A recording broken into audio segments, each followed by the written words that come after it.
Ayan, so good day mga ka-backyard.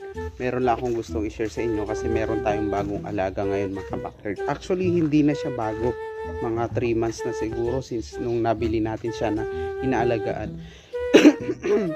Excuse me. Ayun. Medyo hindi ko lang siya na-i-vlog mga ka-backyard gawa ng ayun, ayaw natin mabash. Ayan, una-una pinag-aaralan pa natin siya mga ka-backyard. Pero ngayon, gusto kong i-share sa inyong ito mga ka-backyard kasi meron tayong good news. Ayan, ano pang inaantay nyo? Let's go! Ayan, bago ang lahat, ito yung mga Rhode Island natin mga ka-backyard. Ayan, tapos ito yung gamit natin doon. May mga water lily tayo, dalawang klase ito, hindi ko alam kung anong tawag, yung bilog-bilog siya. Tapos ito, kahapon ko lang napulot to mga ka-backyard doon sa irrigation. Nakakita ko ng madaming ganito. So siguro nakita nyo na base dyan. Ayan, puntahan natin siya mga ka-backyard. Good news natin, ayan, mukha lang siya madumi mga ka-backyard pero kakalinis ko lang yan. So pinagsasalit-salitan ko, once na madumi to ililipat ko ulit dito, once na madumi dito ililipat ko ulit dito mga ka-backyard. Ayan, hindi ko alam kung kita nyo mga ka-backyard. Ayan, hindi yung mga isda mga ka-backyard hindi ko alam. Ayun, lipat tayo ng pwesto para makita nyo. So kuan lang po siya mga ka-backyard ang gamit natin. Wala tayong gamit na aerator mga ka-backyard. Ang gamit natin ay ito, tubig base doon sa kuan natin kasi nabubuhay naman siya.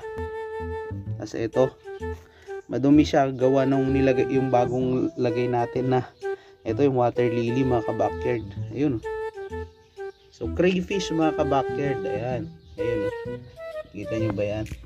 Ayun, tabak ko na. Crayfish tong bago nating alaga. Tapos may mga ayun, betta fish ba tawag dito. Ito mga freebies niya lang mga ka-backyard. Tapos dumami na sila ng dumami. Ayun, may mga anak na sila. So taga-kain to ng mga tira-tira mga ka-backyard regarding sa pakain natin. So ito, dalawang tryo mga ka-backyard. Tapos meron tayong good news kasi yung isa dito ay meron ng itlog mga ka-backyard. Ayan. So ito ay active sa gabi mga ka-backyard. Ngayon hapon na. Ayan, mukha lang siya madumi pero malinis naman yan sa tingin ko mga ka-backyard. Comment down yung mga expert sa pag-aalaga ng ganito. Ayan, nilagyan din natin siya ng kangkong, di ba? Kinakain nila yan mga ka-backyard, ang kangkong. Tapos meron tayong pinapakain na pellet. May freebies na binigay sa atin na pellet dati pero naubos na mga ka-backyard. Umorder tayo sa Shopee kasi wala tayong mabilhan. Ayan, wala na, nagtago na sila mga ka-backyard. Gusto ko sanang hulihin yung pan kaso hayaan muna natin sila. Ayun, eto ata yung buntis. Oo, tama, yan yung buntis kasi nakasara yung kanyang tiyan. Hindi naman siya buntis, may itlog na nga siya mga ka-backyard. Ayun, babae yan mga ka-backyard. Tapos yung iba, ayun, nakatago, mabibilis.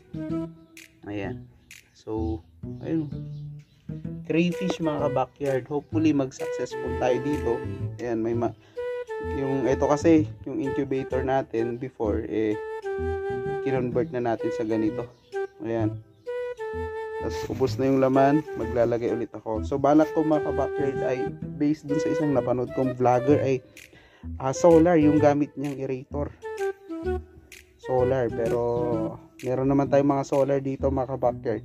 Pag-aaralan ko pa siya. Ayan, ito lilinisan ko pa kasi dito galing ito, kakalipat ko lang mga 2 days ago. Tapos ayan, dinagdagan ko ng mga water lily kaya dumumi siya mga ka-backyard. Ayan, maganda kasi yung water lily. Ayan, so yun lang yung gusto kong i-share sa inyo mga ka-backyard. Happy breeding, happy crayfish farming.